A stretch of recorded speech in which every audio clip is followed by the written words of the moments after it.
Okay, hello everyone. Welcome back to Deep Learning System Algorithm Implementations. I'm TQ. So today we're going to start a new topic. So we're going to talk about a new kind of machine learning paradigm called generative modeling, and a specific kind of technique called generative adversarial neural networks. So this lecture is going to contain two parts. In the first part, we're going to first talk about the general mechanisms of adversarial training. And then we're going to talk about how we can put adversarial training as a module in general deep learning modeling process. So let's begin with the first part. Up until now, we have learned about multi-layer perceptions and residual net neural network architectures. And most of the tasks that we have been learning so far is trying to do this what we call supervised learning or classification. In this particular case, the idea is that we're going to give you an input x, which can be represented as high-dimensional tensors. We're going to feed into a hypothesis class, and in this case, a hypothesis class could be a convolutional neural network. And then the hypothesis class is going to give us a prediction of y hat based on the hypothesis prediction scores. We have a label, and then we use the label to train the end-to-end neural network classifier. So one of the interesting things about the supervised learning is that most of the cases we can get the prediction and we'll be able to measure how good that prediction is just based on that single instance of prediction. So today we're going to talk about another kind of modeling technique called unsupervised modeling, or we can also call it generative modeling. The idea here is that the goal is no longer trying to take something input image and trying to classify what it is. Instead, we want to be able to take a random vector and generate and map it through a neural network that gives us some output that correspond to things like the digits, or in most recent cases, a lot of the advanced generative modeling will give us high resolution images. And our goal is to be able to generate a set of samples on the left-hand side by the neural network. We want to make sure that all those collection of samples looks like the target data distribution you have on the right-hand side. So the goal is really to make the generated distribution of samples close to this target distribution. Of course, there are different ways of doing generative modeling, and we are describing a particular way, right? Effectively, we are trying to be able to start with a random vector. So most of randomness come from this random vector. You will be able to get transformation layer that projects that random vector onto this higher dimensional pixel space. You will get a collection of samples, and we want to be able to making sure that they are close to each other. So one of the key questions that you can find here is that how can we measure for generated sample, for a set of generated samples and target distribution, how can we measure how close they are to each other? So that's a kind of a general question that we're asking here. And one of the things that one thing to remember in here is right now we're looking at a set of distributions, right? So we're no longer trying to take a single instance and trying to do classification in here. Another thing to note here is that in order to be able to learn those particular generator models, we no longer need to provide any of the label data in here. So effectively, I'm just gives you a collection of data without, and say learn something that looks like this collection. Right? So effectively, this is what we call unsupervised learning. So the idea is that you no longer have to provide a set of labels in a supervised case, right? You just need to be able to provide a collection of data as it is, and the goal is hopefully we'll be able to generate a collection sample that looks close to this target data distribution. So of course, one of the key questions here is how can we learn those weights in this generator neural network in here? If we come back to the original machine learning paradigm, we know that one way to learn the weights, if you can define an objective function, you take a gradient with respect to it, right? And then you will be able to do automatic differentiation to get a weights of each of the layers, and those weights will be able to use a gradient with respect to each of the layers, and we will be able to then do gradient descent or other optimization actions to optimize our end-to-end machine learning model weights. But the question is, how can we define the objective function? So this is the main question that bothers a lot of people in this generative modeling process.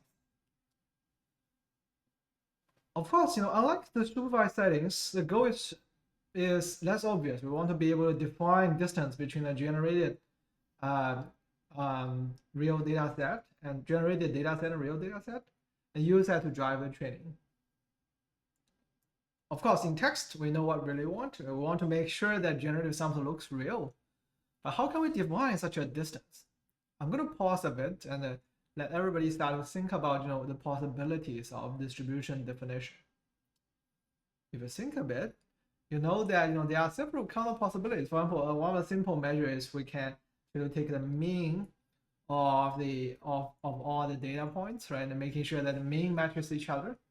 Of course, we also want to make sure that variance matches with each other, right? So you can also find other kind of more advanced, perhaps advanced measuring technique. For example, one thing that I could do is I could do clustering of the pixels and making sure the centers are close to each other, and so on, right? So there are so many different ways that we can use to define the distance of distributions. Another thing that's critical here is that not only want to be able to define the distance of distributions, we also want to define a way such that we can still differentiate through it, so that we'll be able to propagate the gradient values onto the weights of the generator neural network. So in short, it seems to be less obvious than the supervised learning, where it's really easy to define a loss function and just use the gradient propagations to be able to propagate the gradient back, and off you go. So how can we do it? So here's the first step to build toward that idea. Let us assume that we have an Oracle classifier, and the Oracle is able to tell between the difference between a real and generated data. So at any time point, I give you a picture and ask the Oracle, is it a real image or is it a generated image? Assume that you have that Oracle in a parametric form, and you will be able to differentiate against it. So then what you can do in here is that, because I have an Oracle, so our goal is trying to be able to learn the generator so that we want it to look like a real data, right? So hopefully Oracle wouldn't be able to tell it apart. So the idea is we want to be able to learn the generator function such that it can generate data that is going to making sure that it's going to fool the Oracle. So if I have a input z, my generated fake data of x hat is going to equal g of z, okay? And then if I'm going to pass that through discriminator, it's going to be d of g of z. And in this particular case, the d of g of z is a probability of the prediction equals 1. Okay, so the probability of prediction equal, because we are generating fake data, right? So the probability of prediction equals 0 is going to be this, right? So effectively, and the idea is that instead of for us to want the Oracle to classify it as for the Oracle classifier to be as accurate as possible, we want to be able to instead maximize. Originally, like when you're doing the maximal likelihood optimization, you want to minimize the log.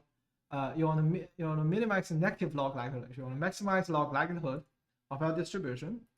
But in this case, you want to minimize the log likelihood of distribution because we want to kind of fool the Oracle. And of course, if you minimize the log likelihood distribution, it's maximize the negative log likelihood, and that's effectively being presented as this particular formula. But the generic idea is that you want to be able to train the generator such that you can fool the Oracle discriminator, so that the Oracle discriminator is not going to be able to tell apart the real data points versus the generated data points. Okay, so assume that we have such a D in here, And then what we can do is, you will be able to sample z random vector, pass it through the generator, and then pass it through the discriminator. And you want to go and optimize this particular objective through backpropagation. You will be able to get the gradient weights on the generator side, and the gradient weight will be able to help the generator P to update and try to find a generator that can fool the oracle discriminator perfectly. Okay. Of course, unfortunately there's no such an oracle discriminator.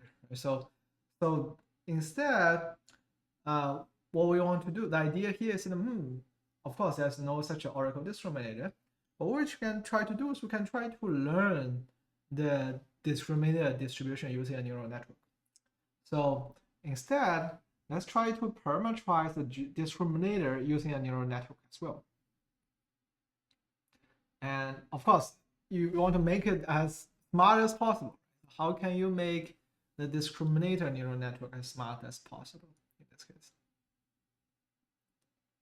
Well, the idea is that we'll be able to take, we'll be able to directly get a set of training data that makes the discriminator tell things apart. So the idea, of course, and you will be able to get the training data by, of course, we have real data points. You will be able to collect that real data set from your set of real data distribution that you have in your data set. And we'll be able to generate fake data through the generator. So once we have those positive samples and negative samples, what you can do is you can go ahead and minimize this particular objective function. Effectively, it's the log likelihood of the distribution that classifies the that classifies the real data as real data, right? And classifies the fake data as fake. So effectively, this is a way for us to be able to learn a discriminator that tries to tell the fake data and real data apart. Okay. And this is kind of like a quite interesting idea. How does people come up with these generative adversarial neural net? And you must admit it's kind of a very smart idea. It's interesting how Ian Goodfellow initially came up with this idea of generative adversarial neural network. But as you go through it, you kind of find it's kind of quite interesting natural choice. So to sum up, the general idea of generative adversarial neural network is that we want to learn a generator, in this case. But in order for us to be able to learn a generator, let's leverage a discriminator that tries to tell apart the fake data versus real data. But we don't have an oracle discriminator. So what we can do, let's also try to go ahead and learn that oracle discriminator along with the generator in an iterative process. So put it together, the overall objective function of generative adversarial neural network is what we call a minimax gain between the generator and discriminator. In this particular case, the for the discriminator part, of course, we want to minimize the negative log likelihood, right? You want to be able to generate data from a fake distribution. You want to classify that as fake. If you are able to generate the real data from these overall real distributions, you want to classify the real data point as real. And in the generator update step, however, the generator will try its best to fool the discriminators. Okay, and in this case, the generator will try to maximize the negative log likelihood as opposed to minimize the negative log likelihood. In practice, however, we are usually using another kind of objective. That's effectively you want to minimize the log likelihood where the discriminator classifies the generated samples as being true. Right? So you want to be able to effectively maximize the probability that discriminator predicts the generated image as real. So the overall generative adversarial training process is this alternating process between the discriminator update and generator update. So to sum up, this generative adversarial training is kind of an iterative process. During the discriminator update, what we can do is we can try to go ahead and sample mini batch of go ahead and sample both the generated fake data, classify that, and also sample mini batch from a real distributions. And you want to go ahead and update the discriminator to be able to minimize the overall negative log likelihood distribution. And then in the generator step, what we can do is we can go ahead and sample a mini batch of the generated data point, and trying to update the generator to be able to maximize that negative log likelihood of the discriminator classifying a label as true. This can be done effectively by feeding the label equals 1 to the model. So effectively, in the discriminator update process, I'm going to sample a collection of data. I want to classify it as 0. You're going to sample a set of real data, classify it as 1. But in the generator update process, instead, you're going to go through this end-to-end process, and you want to be able to classify it as 1, effectively, instead of 0. So effectively, we are flipping the labels of the generated data between the discriminator update and the generated update step. By combining this iterative process, we will be able to train a generator that's able to generate data that kind of looks like real image. Okay? We also start to think about intuition behind why there's this generative and generator and discriminator step, and why they're alternating against each other. So we can find that in order for us to generate, for example, a realistic looking image, likely the human should not be able to tell apart, right? If you look at the image that being generated, you want to be able to say, this is an image that looks like a real image. Or if you are able to tell it apart, then likely it's not as realistic, right? So effectively, if something is not looking photorealistic, likely there's something that exists, some feature point that exists in the input distribution that allows the discriminator to tell it apart. Of course, in this case, because we are doing like a generative adversarial training, so the discriminator will be able to pick up more subtle points that human eye may not be able to pick up. For example, we know that in a lot of cases, we will be able to inject small noises on the images and be able to generate a text to the image, so that to make sure the image is being classified as something, some completely different category. But from human's eye point of view, the input is still the same. So in this case, the discriminator is going to one step further. It's trying to be able to identify all the possible corner cases that's able to tell things apart. As a result, you can find that at least in the beginning, when you start to do the iterative process, maybe the generator will first try to fool the discriminator by finding, okay, imagine that I want to generate a cat picture, right? So maybe as long as the shape of the cat looks like the cat, then then it's okay, right? So initially maybe the discriminator is not strong enough, but then after the generator is able to generate reasonable cat-looking images, the distributor will go ahead and try to pick up maybe the ear of cat should be looking at that way. Otherwise, it's not going to be connecting correctly. And the generator is able to force to be able to correct those subtle points. So in some sense, the discriminator is trying to help the generator to refocus on the possible subtleties, right? That's distributor continually trying to discover the possible problems of this generated image, and then generator is trying to catch up. So this kind of objective function is quite very powerful. And that is why, actually GAN-based training is the first kind of like before, of course, more recently there are more advanced models like diffusion models. But before that, GAN-based training can generate quite, photorealistic images. And compared to other kind of objective function like moment matching, where you try to just match the, second order or higher order moments between the data distributions, or other objective functions, this GAN-based objective is quite powerful in trying to making sure that effectively you cannot tell things apart. Ideally, right? If you cannot tell things apart, it seems to be, it must be photorealistic looking. So that's kind of like high-level intuition of why this generative adversarial training is so useful in some sense.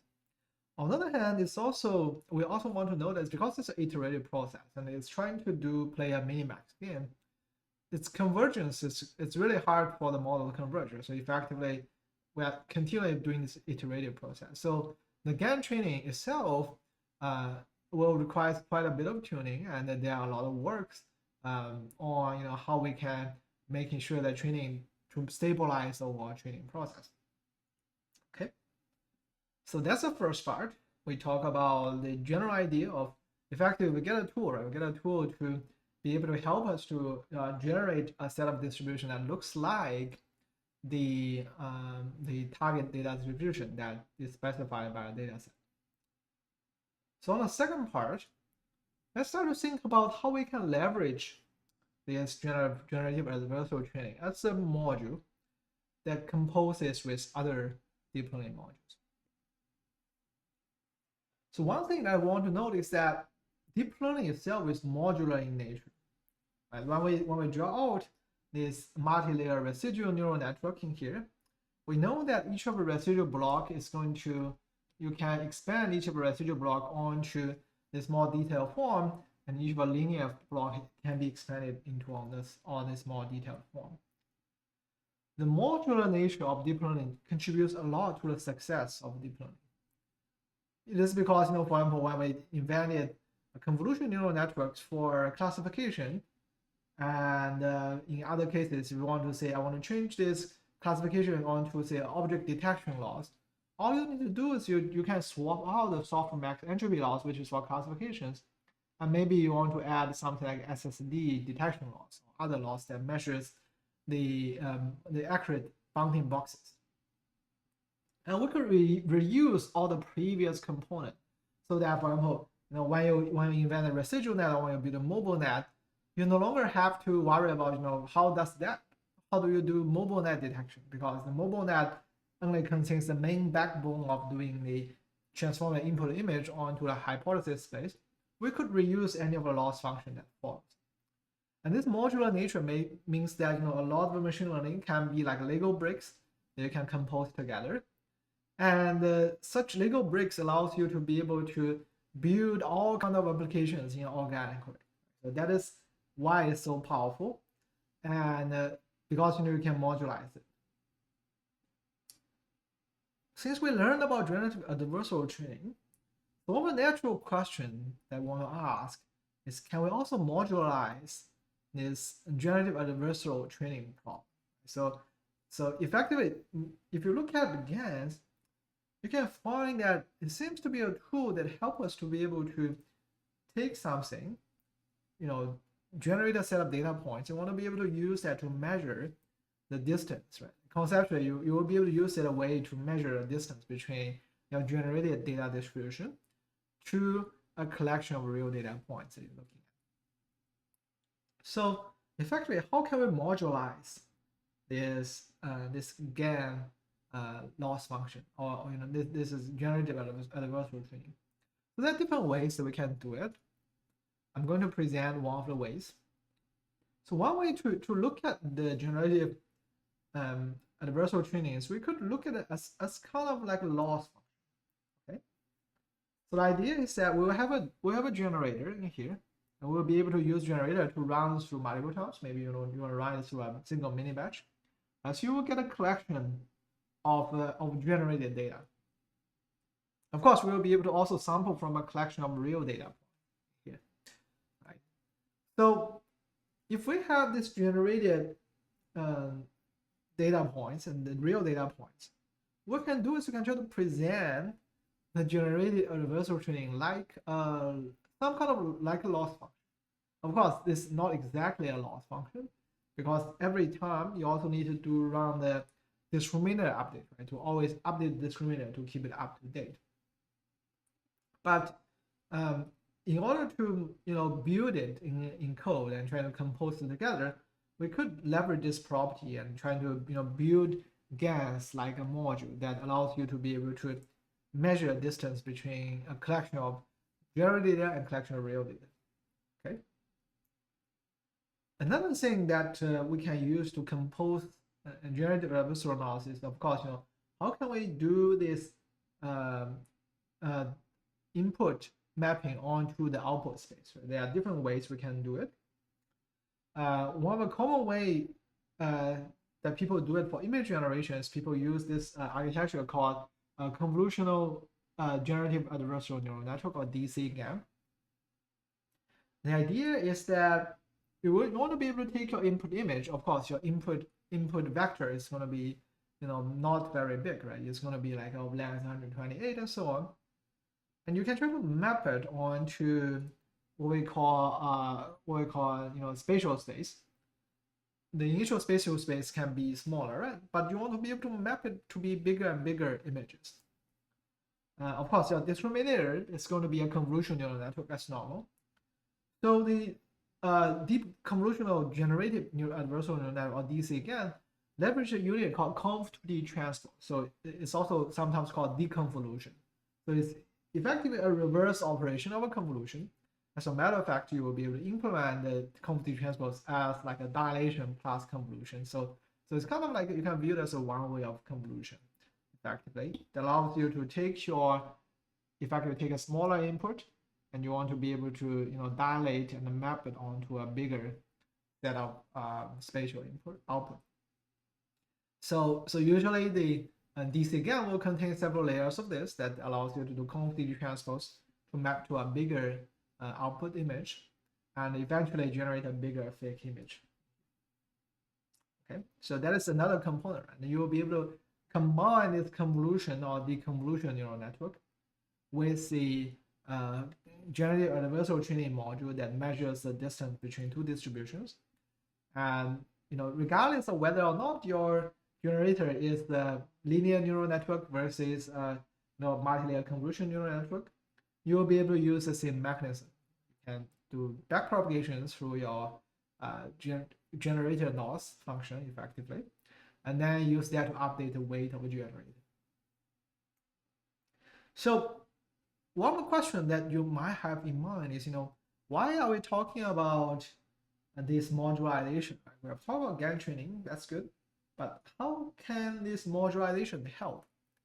So moving next, we're going to talk about different variants of GANs, or of this generative adversarial training, where such modularization can really help us in terms of thinking about new ideas of building a generative model. So we're going to talk about a particular work called CycleGAN. So it's a quite famous work, appearing on CCV and from Jun and Drew and a few other collaborators. And the task here is you want to be able to do image-to-image translation. So effectively, you want to be able to take, say, an image in summertime. You want to be able to translate it to winter time, or you want to be able to take a horse and translate it to zebra. Or you want to be able to take an image and translate that onto, more like artist style images and so on. Okay. And our question now is, if you want to build such an image-to-image translator, what are the possible ways that we can leverage to do so?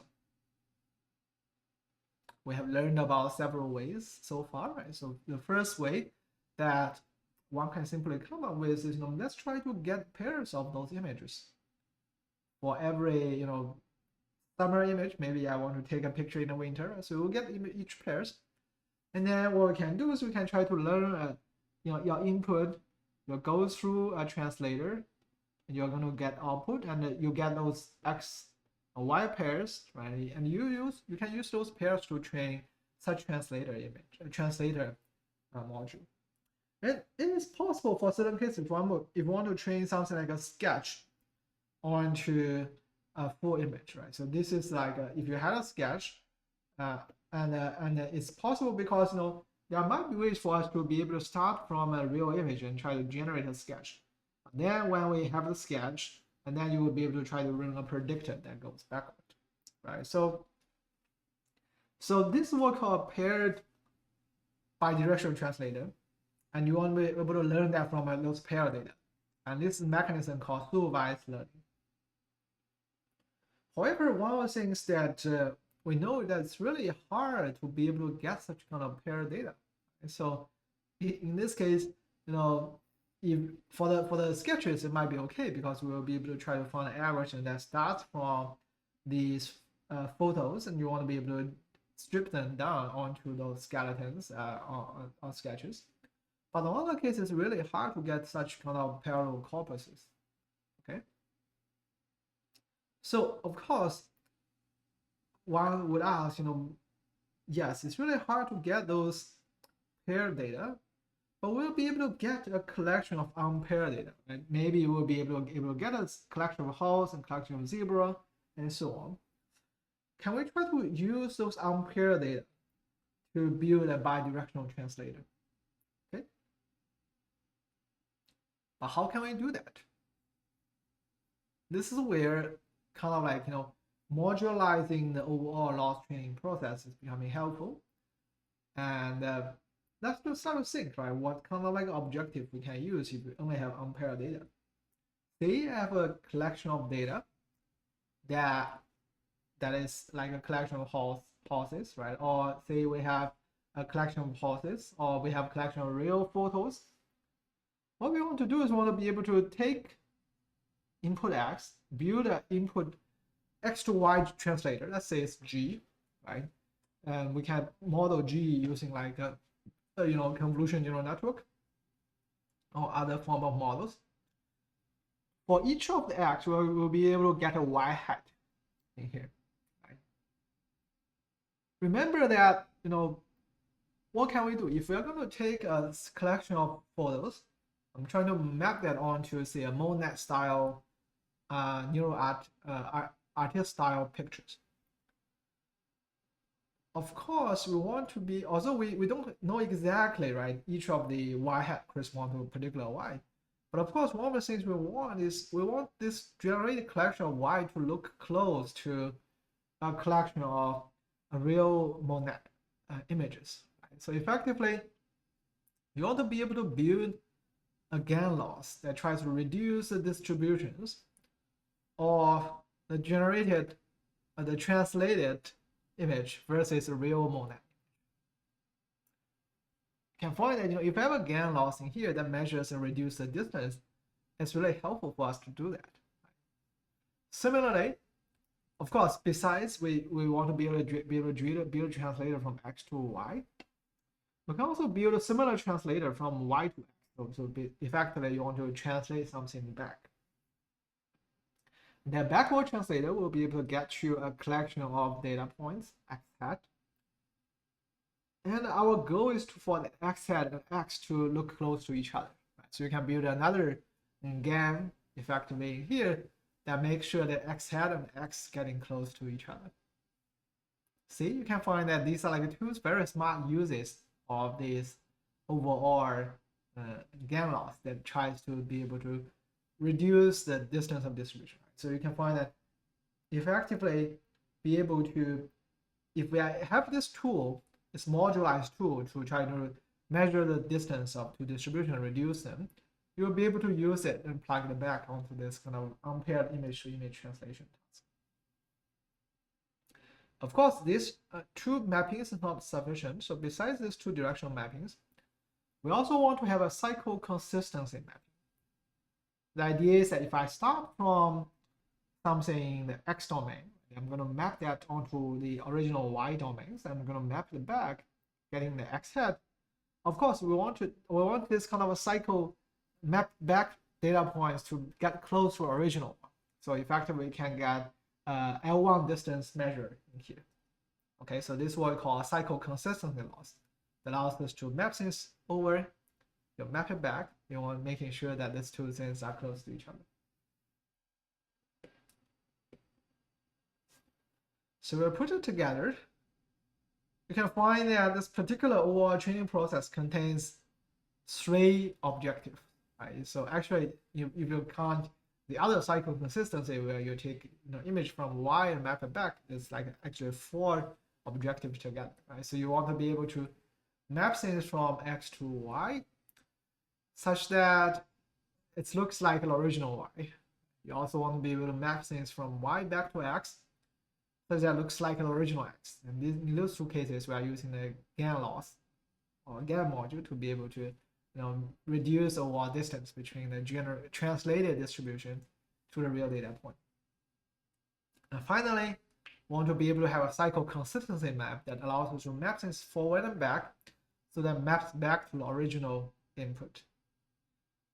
And if we put all those things together, we'll be able to build a CycleGAN that allows us to be able to take the original image and map it to another domain.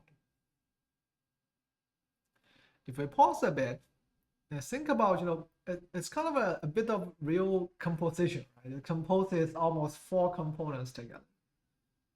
And if you directly write a model down using, really decomposed form, we can find this can be quite complicated because at least it involves 2 GAN laws. Right? It contains 2 kind of generative adversarial training here.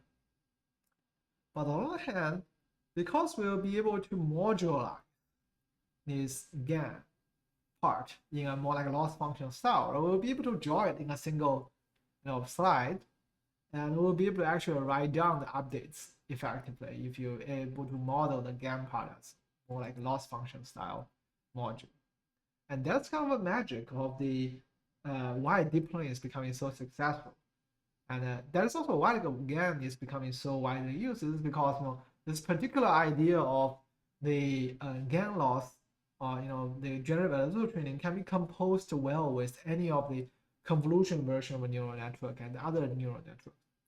And overall, the modularity of the deep learning really makes it really powerful, and allows us to be able to compose different ideas together. And CycleGAN is kind of like one perfect example.